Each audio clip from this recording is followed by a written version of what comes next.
Hi everyone. Today I have with me Tatjana, who is an expat who came to India about 7 years back. So she's a German expat and she's currently married to an Indian Chinese guy.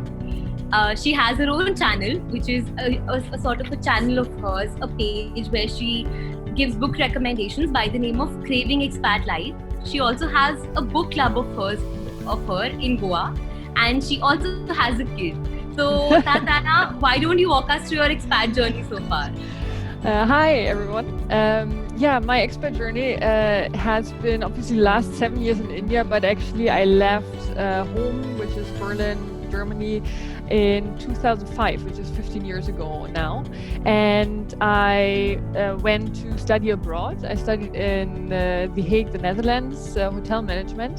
That also included that I went for an internship to Manchester in England, and I worked for a bit in Zurich in Switzerland, and then had my first real job in Dubai actually, and worked there for 3 years, and that's where I met my then boyfriend, now husband, and that brought me eventually to India then. Right. So, what scared you the most about being an expat? What is the first fear that you had in mind, and how did you overcome that fear? To be honest, you mentioned my Instagram account, Craving Expat Life, and that name doesn't come from nowhere. For me, it was really that I wanted that kind of life for quite some time already. My parents studied abroad as well, and I grew up with those stories of how great it is to live in another country, that experience, to meet the people there and see the culture and food. Well, food's always a big topic. So for me, that really was something that I really wanted. So it's not something that was thrown at me because, let's say, my partner got a job somewhere and I had to move with him to a foreign country, but I wanted that life. And so I had certainly certain concerns, right? The first time I moved was for my studies. You do wonder, it's like, okay, what will the other people be like? Will I find my social circle? Will I be able to follow my passions, my hobbies, etc.? What will life in general be like in another city, in another country?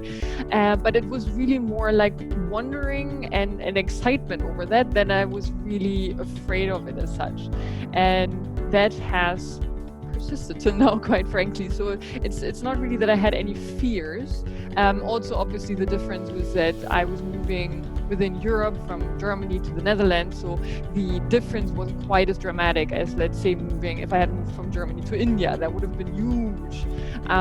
But in that sense, it was really, really simple and easy, and maybe that way also I had a very smooth and easy transition into expat life at that point. Right. Why did you specifically move to India? To India because of my love.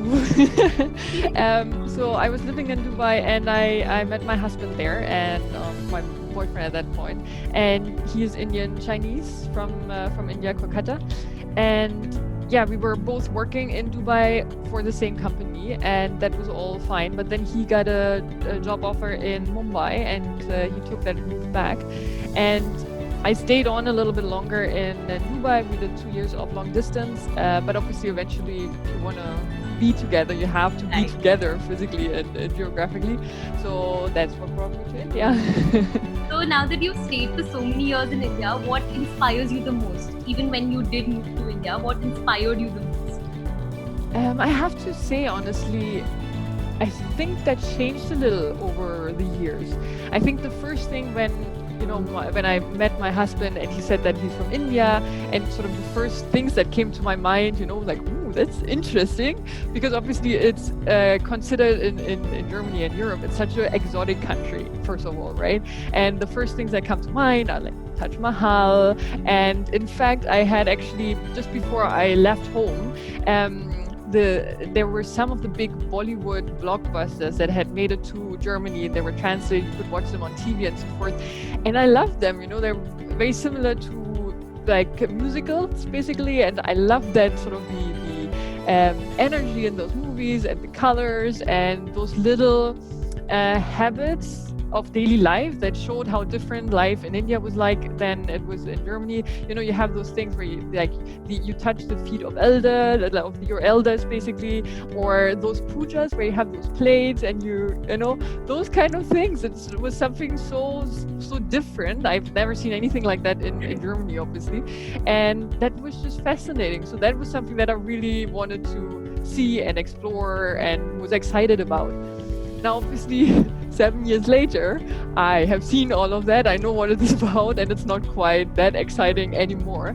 But something that really sort of still fascinates me about India, really, is the diversity in the country, which I think is something that it's almost impossible to explain to somebody who hasn't been to India and hasn't seen it for themselves. Because it's so funny, you always have that imagination that, you know, your country and that country, and you have like that A4 paper and it's all the same size, but then India is so big and so vastly different. You have the south is complete, you know, where you have the beaches, you have the Himalayas in the north. Everybody thinks India is always warm and sunny, but then visit the north and in winter it's really freezing cold.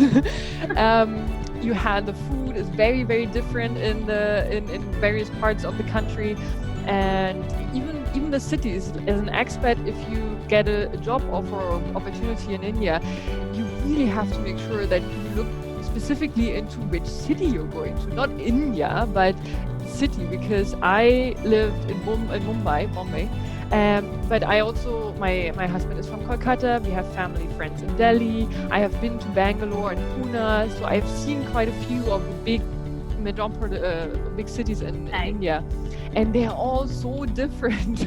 And those are really things that I still find incredible. The religions as well, languages.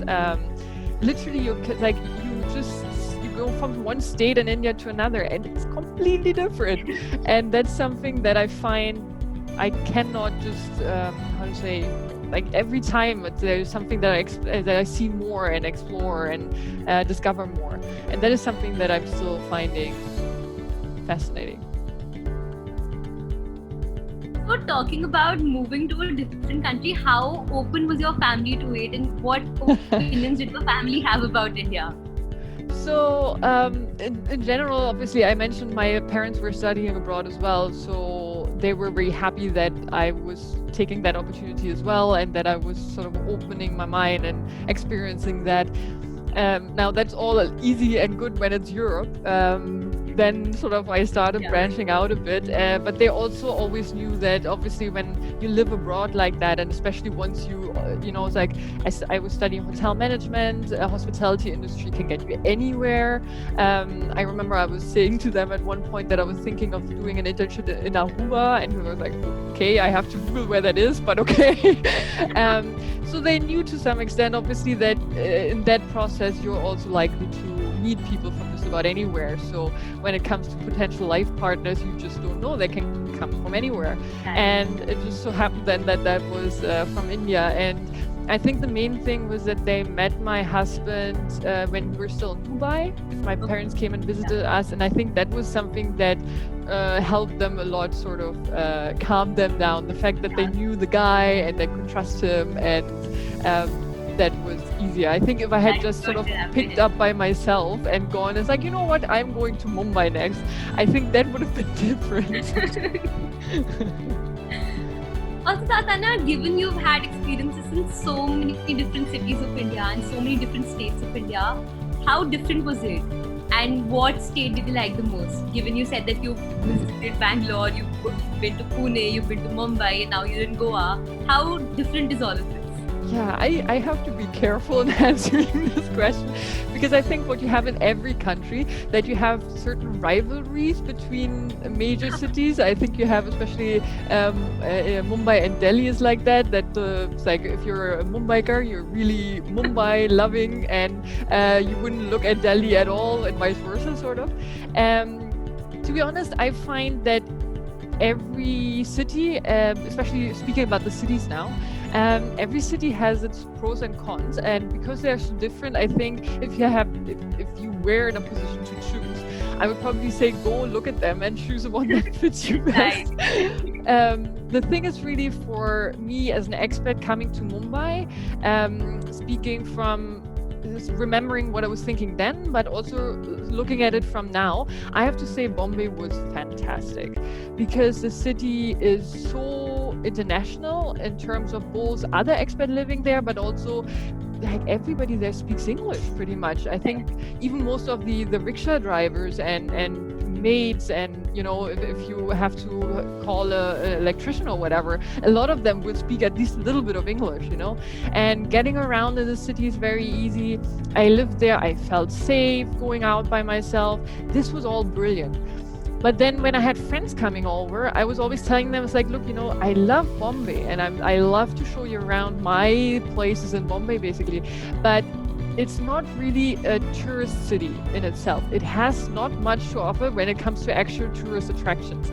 If you're coming as a tourist to India, I anytime would recommend you to go to Delhi, because Delhi, literally, I think you can spend a month there and you wouldn't be able to see everything, let alone that the Taj Mahal is a stone throw away basically.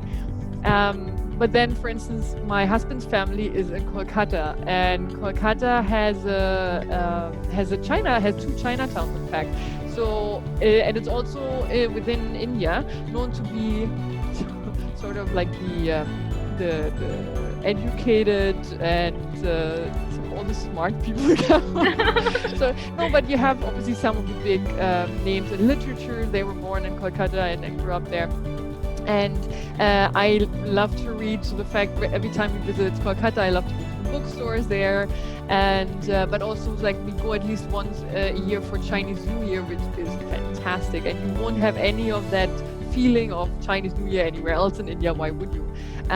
So that's what I'm saying, is every city is just so different, and it really depends what it is that you are after, if you want to visit or live or whatever. Right. So it's so nice to see how open you are to different cultures and how open you are to new experiences, be it in India, be it anywhere else. It's super warm and super nice to see. But yeah, when did I you love it. So when you moved to India, were there any apprehensions that you had, and are they cleared now? Obviously, number one, I have to say that obviously I came here, my boyfriend, now husband, was already here. So again, I wasn't coming here all by myself, which might have been a bit different. However, I have to say that especially when I decided to move here and really moved, and also when I started telling friends and family about it, the responses I got made me worry a little at some point. And obviously the main thing is really safety and security, because obviously the major bomb blast, especially in the situation in Mumbai that had been there a couple of years ago, that was still fairly fresh in a lot of people's mind and what they were connecting to, especially Mumbai to. Then unfortunately a lot of the news coming out of India into international news is about the rape stories that are coming out, etc. So those are things that if people don't think about the positive side in terms of everybody smiles and the colors and the Taj Mahal, it's that's the other part that they think about. And so those were certainly things on my mind. And I remember as well when I came to Mumbai, and my husband was full-time working at that time, so it was really up to me to discover the city by myself. And in the beginning that took a lot out of me to just basically go, because I love to explore cities on foot, basically walk around. That's not something that you can really necessarily do everywhere in Mumbai. Also where we were, there wasn't much city to discover, so it was really for me having to take a rickshaw at that time. Uber didn't exist then. So those were all things that I really had to, how do I get just from my home to the next, coffee shop, basically, just to make that one trip. And that took a lot out of me. And those were concerns basically in the beginning. But in terms of, is that cured now? I really have to say 5 years in Bombay and now 2 years here in Goa. And there hasn't been a single incident where I felt in any way afraid, scared, threatened, or in any way sort of in danger.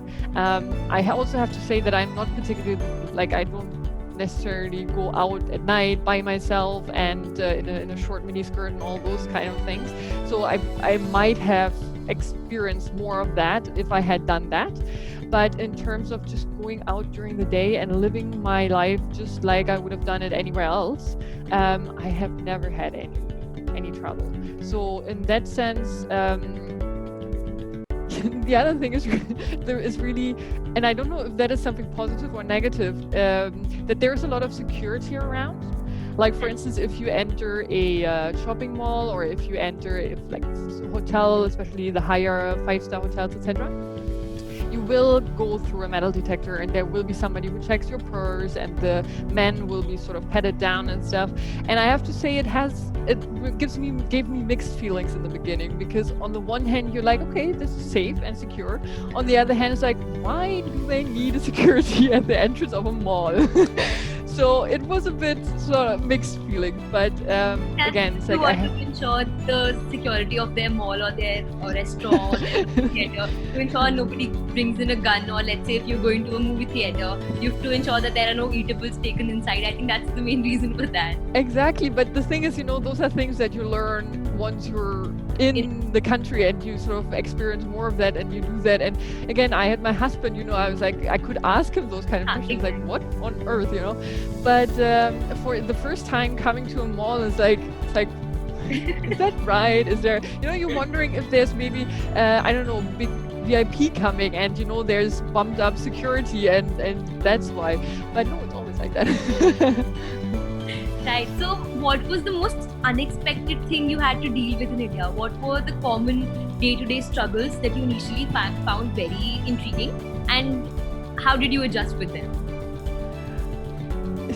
Those are always things, like in the beginning I'm always like, I can't remember, and then I start remembering things, and then it's just one after the other. It's like, I don't know, it's like in the beginning, obviously the first thing is just like I landed and obviously came to the apartment of my husband or boyfriend at that time, and the first sort of unexpected thing I encountered was a maid.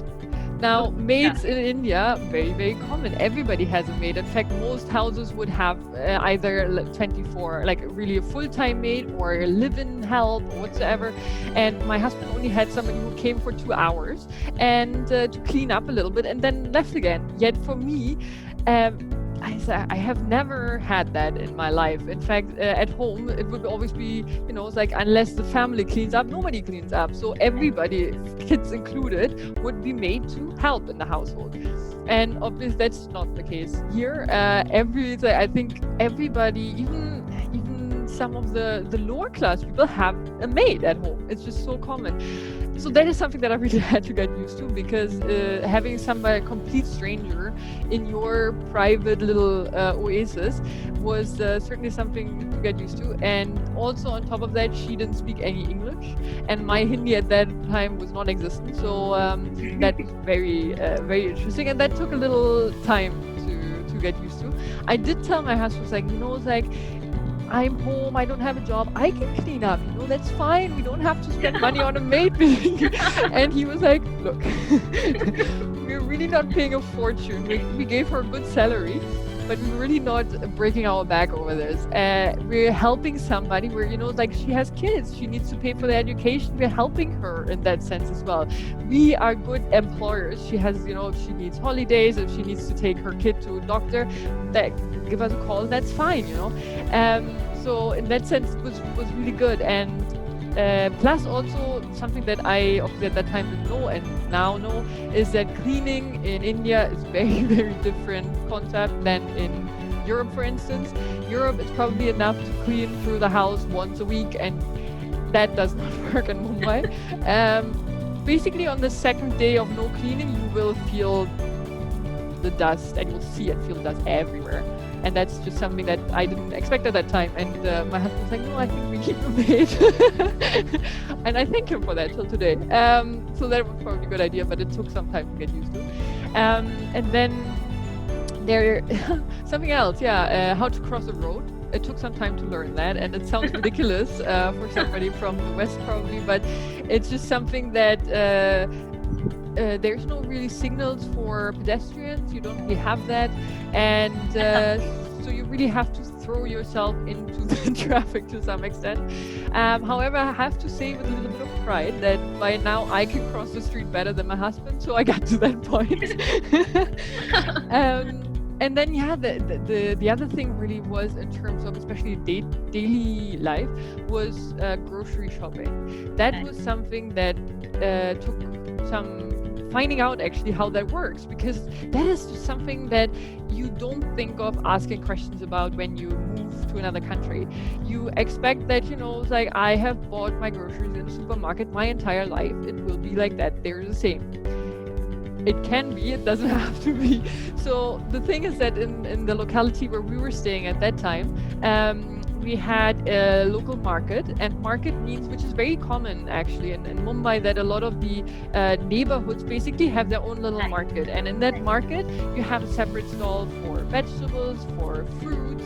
You have your egg wala, so the guy who comes with the eggs. You have your bakery for all baked goods. You have somebody like a butcher for all meat. Those are like some of the key things that are there, each one by itself. And then you have something called medical stores, which sounds like a pharmacy, and half of it is, but the other half is just literally crammed together in the size of, I don't know, something really tiny, a supermarket. And I don't know how they do it, but you can literally get everything in there. We had one like directly underneath our apartment block, basically. And that place, it's like, I have never lived in that particular society for 2 years, and I have never gone into that shop and not got what I wanted. Now, obviously, that's fairly straightforward if it's something like rice and tea and the staple basics for especially Indian households as well. But even once I went in there, it's like, sorry, do you have baking powder? Yes. And it's like a whole selection and sizes. It's like, wow, everything. So that was something. Yeah, but then that's something also, because it's so tiny, it's all cramped, and you have to know what you're looking for. You have to be able to ask for it. Some of the products that you ask for are products that are not really known by the thing, but by a brand. So you have to know the brand in order to ask for it. So those are things that that really sort of you had to learn. But then also something that I learned in Mumbai, specifically to Mumbai, I think probably other cities too, but not in Goa, is that you can get everything delivered. Literally everything. So you can call that little shop that's already just downstairs in your neighborhood, and you just can tell them, it's like, I need, I don't know, a couple of rolls toilet paper, and I need, I don't know, kg of rice and a couple of, I don't know, whatever, and they bring it up and they deliver it without any cost. And so those kind of things are, things that I had to get used to in the beginning that took a while, but same thing actually. Shopping in a shopping mall, you go, and other than going through security, basically, you also every shop that you come in, first of all, you have any shopping bag that you have with you, you have to leave at the door. So you can't take shopping inside the shops. So you leave it at the door, which is fine in smaller shops because they just keep it with a security guard there, and you can get it back. But bigger shops have those really like little things where you have to go inside, and you hand them the shop, you get a little token, and then you have to return it and stuff. And the other thing is that once you're in a shop, one of the assistants will follow you around everywhere. And I think that in terms of service, it's just a very different understanding. Even in a restaurant, basically, the you fact ask that them, we do not need your help, and you're done. Yeah, but even they ask, can I help you? It's like, no, I'm fine. I'm just having a look around, and they will still follow you around. And the same in restaurants, it's like you take a sip of water and you put the glass down, it's directly being refilled. You take something from a platter, it's like, can I help you? No, I can't take it myself. Thank you so much. And those are just very different, obviously, understandings of what service means and what is expected by an Indian family that comes for a meal, and what is expected, what do I want from service in the country. Did you ever feel excluded as an expat wherever you went outside, maybe to get grocery or to a mall or to theatre, anything? I have to say, I mean, the thing is that people do look at me, but then people do look at everybody. So it's like, you know, it's like the sort of it's not really, it's just something that I had to get used to, because before that I was living in Dubai, and because Dubai is such an international place, everybody looks different, so nobody looks at anybody because everybody looks different. That was a bit different here. But in terms of that, I had any challenges of people reacting towards me or behaving towards me in any different way, I have to say very positive experiences, in terms of that people wanted to help me because they thought I'm the poor lost foreigner, basically. Especially in some areas that are not tourist areas, basically. So people will look at you as like, what are you doing? But then, you know, then it's also lovely because, for instance, you know, that shop that we had down there, they got to know me, and then, you know, I would walk into the shop and it would be just as normal, basically. And as I learned a little bit of Hindi, then I would be able to do, you know, those like, no, give me the big packet, how much is it? Those kind of things I would be able to do in Hindi.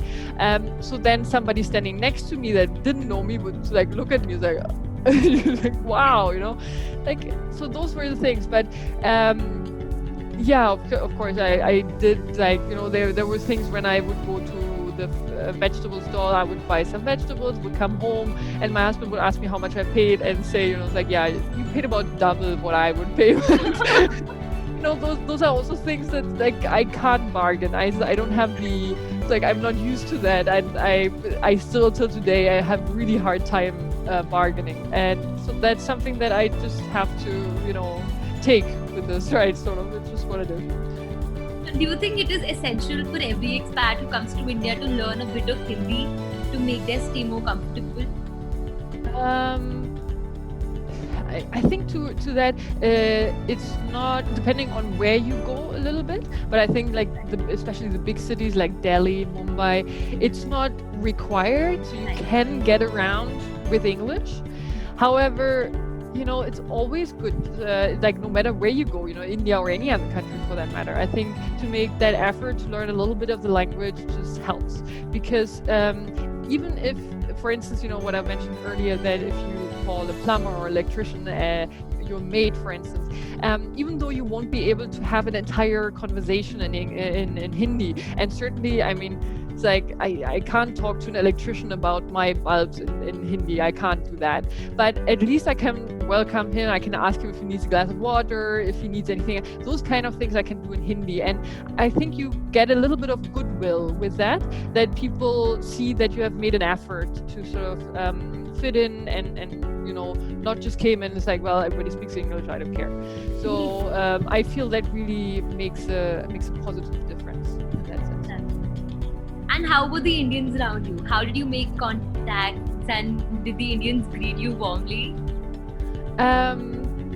Yeah, again, it's like I think the first Indians that I encountered were obviously a lot of like family, friends, and colleagues of my husband's, and I think they automatically have a much warmer sort of attitude towards you just because you're part of the family or the friends, basically.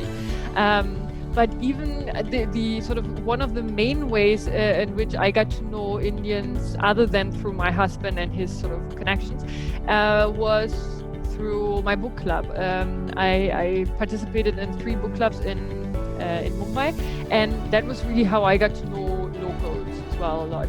And because you're meeting on a base of common interests, that was really interesting. And obviously there was initially the question, oh wow, you know, like, where are you from, you know, what brought you to India, where are you staying, how do you like India, those kind of things.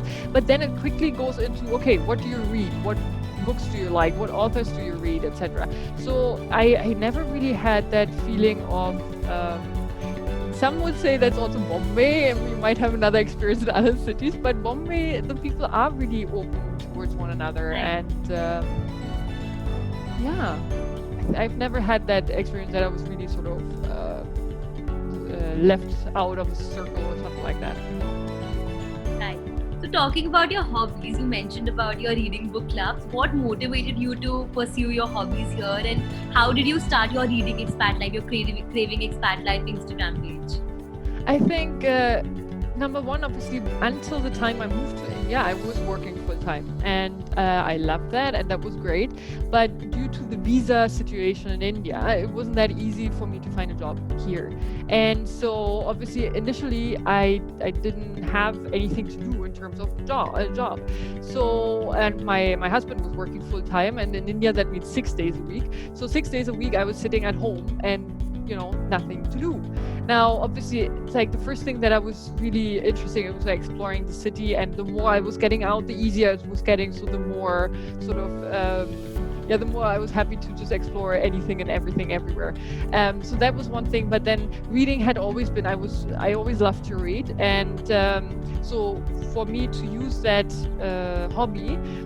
In one part to obviously just keep busy in a way, also as an opportunity to learn about the country, because obviously you can read books either written by Indians, set in India, about India, all those kind of things. So that helps you in sort of understanding the culture in the country even better.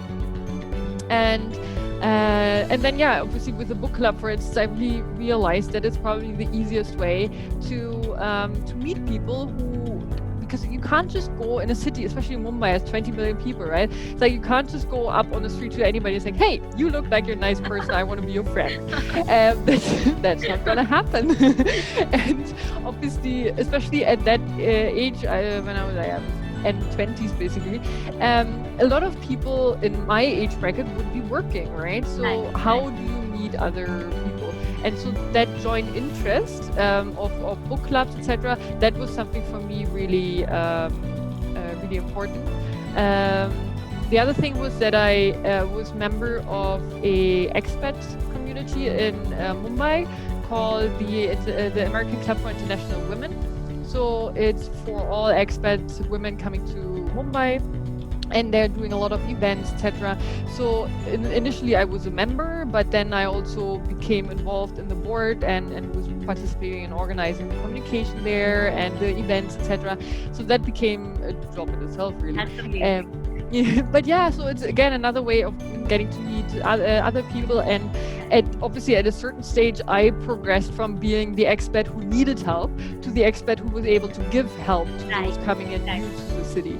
And again, it's like I had the advantage of having my husband at home who I could ask questions to, but couples that were coming in where both partners were, or like either individual, both partners were foreigners, it's really Mumbai, India in general, and Mumbai especially also, is such an overwhelming city in a very positive way. But it's just you just go on the street and you look around yourself, and there's so much impressions and so many things coming your way, and you have to kind of process that in a way, and to do that by yourself without any way of discussing that with somebody who can give some input is very difficult.